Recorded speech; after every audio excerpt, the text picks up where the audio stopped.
Monsieur le Président, ce que vous souhaitez pour l'Europe, vous affirmez que la France doit commencer elle-même à le faire dès aujourd'hui.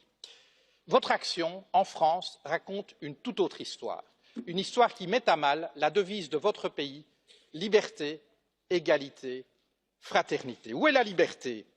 Lorsque vos citoyens peuvent être surveillés, assignés à résidence et perquisitionnés sur de simples soupçons de la police.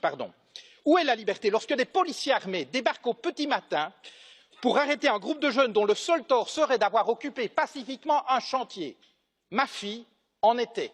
Elle fut emmenée devant son fils de 2 ans, loin de chez elle, pour subir pendant toute une journée un interrogatoire. Dans votre France, l'état de droit garant de nos libertés s'éloigne jour après jour.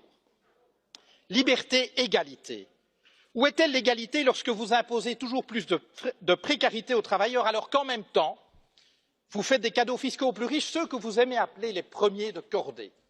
Votre foi en eux est inébranlable, mais voyez-vous, ce qui définit la cordée, Monsieur Macron, c'est la corde. C'est elle qui permet d'adapter la vitesse du premier de cordée aux besoins du groupe. C'est elle aussi qui empêche les derniers de cordée de tomber au ravin. Mais dans nos sociétés, Monsieur le Président, cette corde n'existe plus. Les riches s'enrichissent, les classes moyennes stagnent et se précarisent, et les plus fragiles sont abandonnés à leur sort. Liberté, égalité, fraternité. Est-ce au nom de la fraternité que vous vendez des armes à des régimes qui les retournent contre leur propre population ou contre leurs voisins? Où est-elle cette fraternité lorsque votre police lacère tente ses sacs de couchage de migrants? Procédures expéditives, recours non suspensifs, détentions administratives, voilà les ingrédients de votre projet de loi sur l'asile et l'immigration. Contenir et refouler plutôt qu'accueillir des êtres humains en exode forcé. Liberté, égalité, fraternité. Au pays de l'accord sur le climat, je rajouterai un 4e terme, durabilité.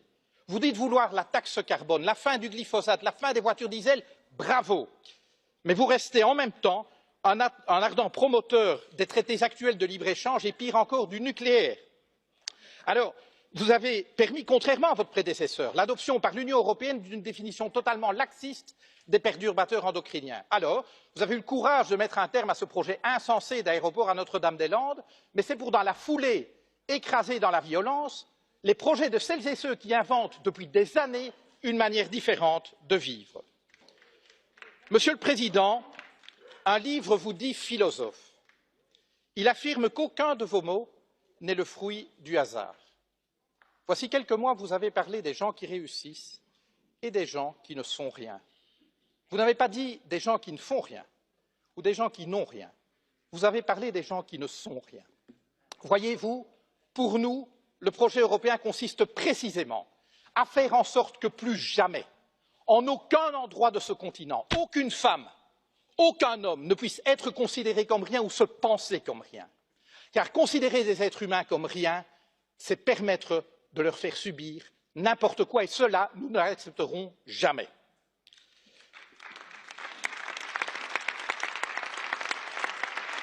Monsieur le Président, vous avez pris coutume d'offrir à vos hôtes de marque un cadeau. Permettez-moi de faire de même. Je vous offre cette corde d'escalade, symbole de la cordée à laquelle vous semblez tenir. Je vous dirai ceci. Chaque fois que vous ferez avancer la cause de la liberté, de l'égalité et de la fraternité en Europe, chaque fois que vous agirez pour une Europe plus juste, plus durable et plus démocratique, nous serons à vos côtés. À défaut, vous nous trouverez sur votre route. Je vous remercie.